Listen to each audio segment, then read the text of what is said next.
ஆனால் இன்றைக்கு பெண்களுக்கு பாதுகாப்பு இல்லை. ஆனால் பெண்களுக்கு பாதுகாப்பான இடம் கொங்கு மண்டலம் என்று ஒரு பெயர் இருந்தது.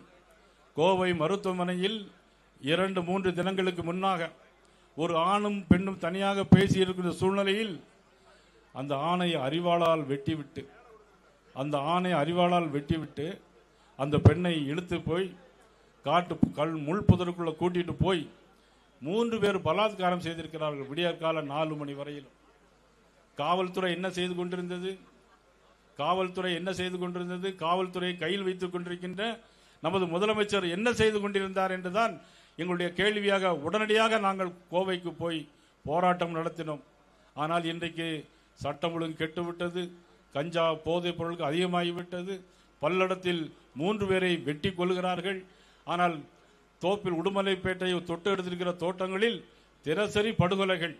இந்த பகுதியில் உள்ள மக்கள் அனைவரும் தோட்டத்தில் போய் தங்குவார்கள். இப்பொழுது யாரும் தோட்டத்திற்கு போவதற்கே பயப்படுகிறார்கள். காரணம் திமுக ஆட்சி, சட்டத்தின் ஆட்சி இல்லை, நடைபெறவில்லை. காவல்துறையை கையில் வச்சிருக்க முதலமைச்சர் அதை கண்டுகொள்ளவும் இல்லை. ஆனால் தொடர்ந்து கொலைகள் நடந்து கொண்டிருந்தது. ஆனால் பேருக்கு 2 பேரை பிடிச்சு கேஸ் போட்டாங்க.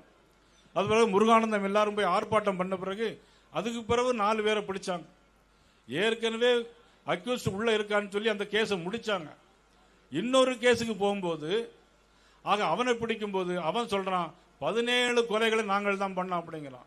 அப்போ ஜெயிலுக்குள்ள இருக்கிற குற்றவாளி உண்மையான குற்றவாளியா இல்லையா என்பதுதான் கேள்வி. இதைத்தான் கோயம்புத்தூர் நடந்த சம்பவத்திற்கும் உடனடியாக 3 பேரை சுட்டிருக்காங்க. காலில் 3 பேரை சுட்டிருக்காங்க. உண்மையான குற்றவாளியா இல்லையா என்பது தெரியாது.